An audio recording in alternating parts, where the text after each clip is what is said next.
Au nom du Père et du Fils et du Saint-Esprit, Amen.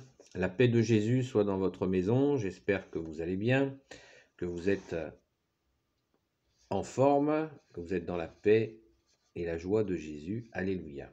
Alors je vais vous raconter une histoire. C'est l'histoire d'un maître nageur. Ça se passe au bord de la mer et donc le vent souffle assez fort, mais bon, les vagues commencent à se former et il y a donc 3 nageurs qui étaient partis un petit peu loin, et le maître nageur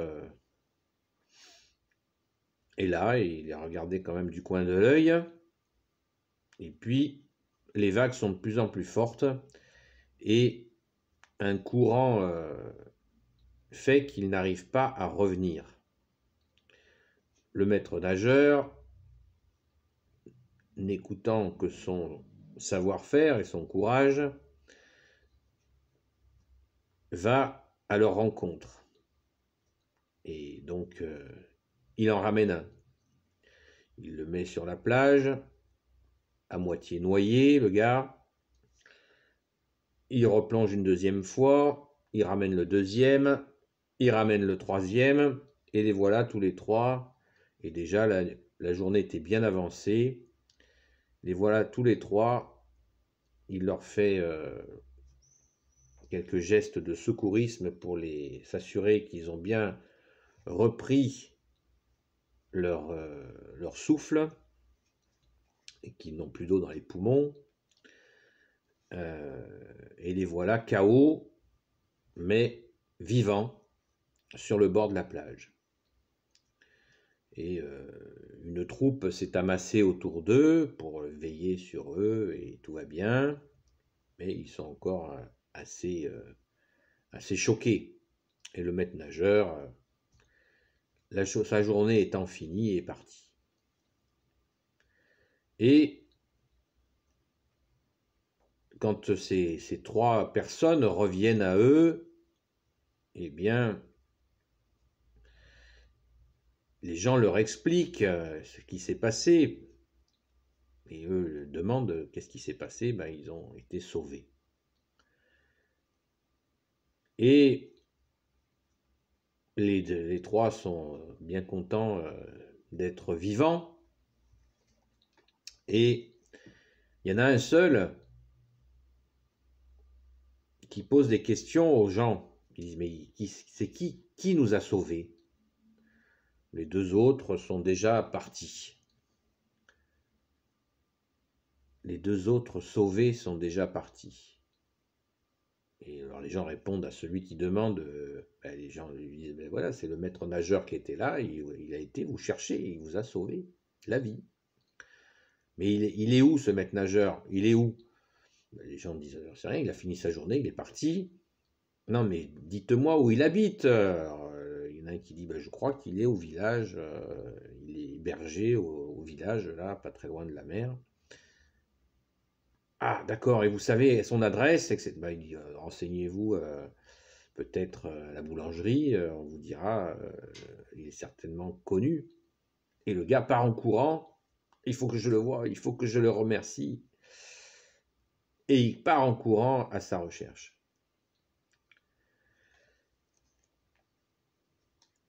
Maintenant, je vais vous lire la parole de Jésus en Saint Luc, chapitre 17.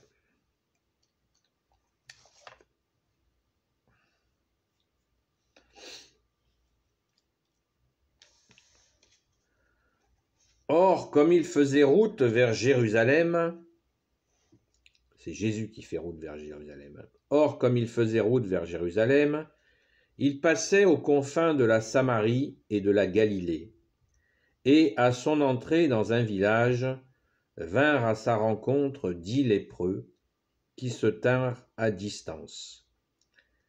Et ils élevèrent la voix et dirent, « Jésus, chef, aie pitié de nous. » Ce que voyant, il leur dit, « Allez vous montrer aux prêtres. » Or, comme ils s'en allaient, ils furent purifiés. L'un d'entre eux, voyant qu'il avait été guéri, revint, glorifiant Dieu d'une voix forte, et il tomba sur la face aux pieds de Jésus en le remerciant. Et c'était un Samaritain.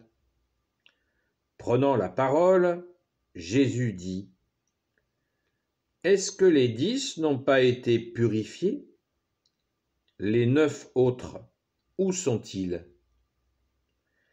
Il ne s'est trouvé pour revenir rendre gloire à Dieu que cet étranger, et il lui dit : Relève-toi, va, ta foi t'a sauvé. Amen. Acclamons ta parole, ô Jésus. Alléluia.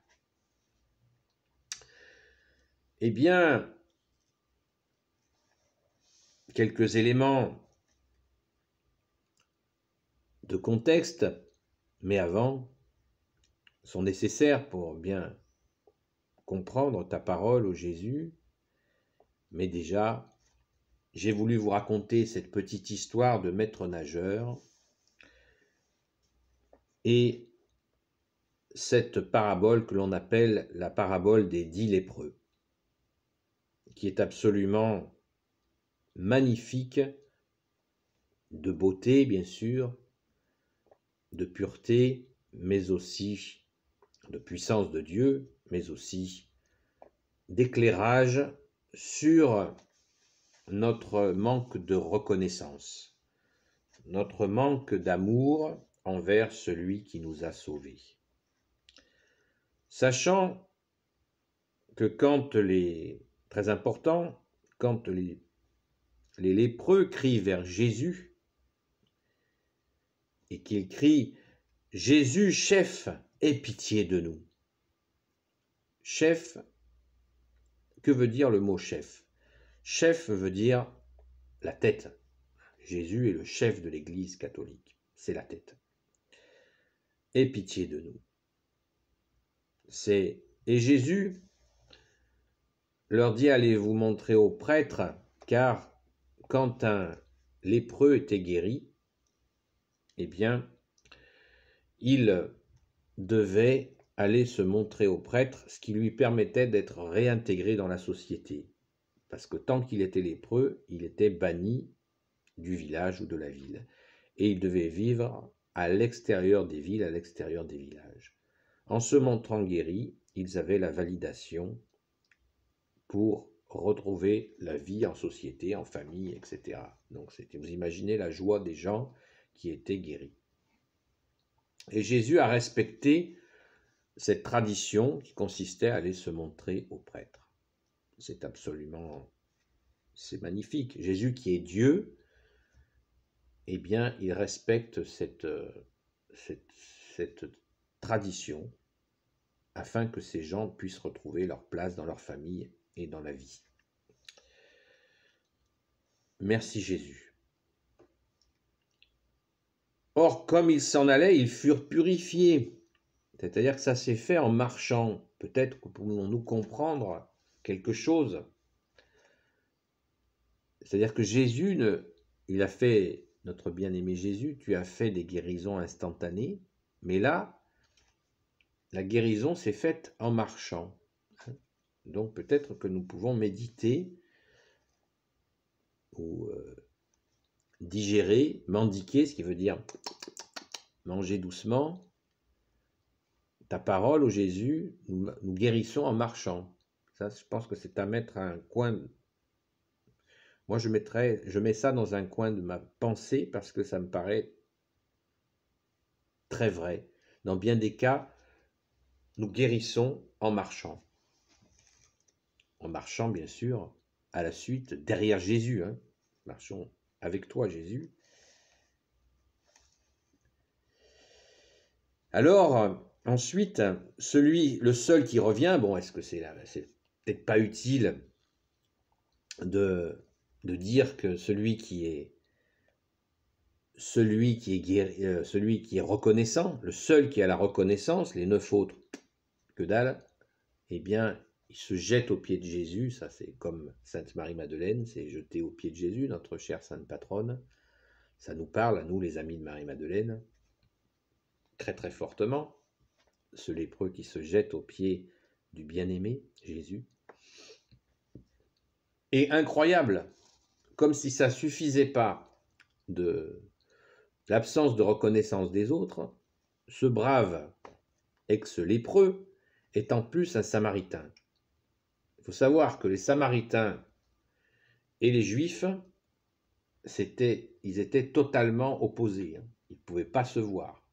Les Juifs les considéraient comme moins que des animaux, et les Samaritains, certainement, leur rendaient bien. Donc, Jésus précise même, il ne s'est trouvé pour revenir rendre gloire à Dieu que cet étranger. Incroyable. Hein, Jésus le redit. Et Jésus, on voit l'amour. Jésus, tu es soleil d'amour, soleil de justice, soleil de miséricorde. Et là, étranger, eh bien, ou pas, Jésus lui dit, relève-toi, ta foi t'a sauvé. C'est magnifique. C'est que ça soit un Samaritain. Rappelons-nous quand même la parabole du bon Samaritain. Quand je ne sais pas si vous la connaissez ou si vous vous en rappelez, mais quand ce gars se fait attaquer et jeter dans le fossé et est laissé pour mort par les brigands qui l'ont attaqué, eh bien, il y a un pharisien, docteur de la loi, des gens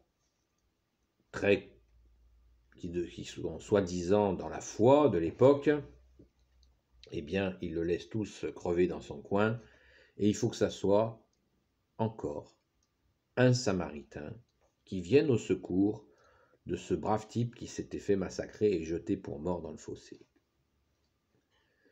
Encore un Samaritain. Quand Jésus parle à la Samaritaine, encore une Samaritaine, encore un Samaritain. Des gens qui n'avaient, pour ainsi dire, pas la foi. Donc, et qui ne se mélangeaient pas du tout avec les Juifs, hein, qui eux étaient dans la foi. Donc Jésus secoue cette question. Il y a ceux qui croient, voilà, la foi en titre. Voilà, j'ai mon titre de foi et le reste, je m'en fous. Voilà, c'est l'opposé de la foi. La foi, c'est l'humilité, c'est accueillir l'autre et surtout pas lui faire la leçon. Et nous ne sommes pas supérieurs parce que nous avons la foi. Nous ne sommes pas au-dessus de nos frères et sœurs en humanité qui ont la foi, qui n'ont pas la foi. On n'est pas au-dessus d'eux. Mais ça ne veut pas dire qu'on n'est pas en dessous non plus. Donc, cette reconnaissance, eh bien, je crois que vous pouvez tirer la conclusion vous-même, c'est que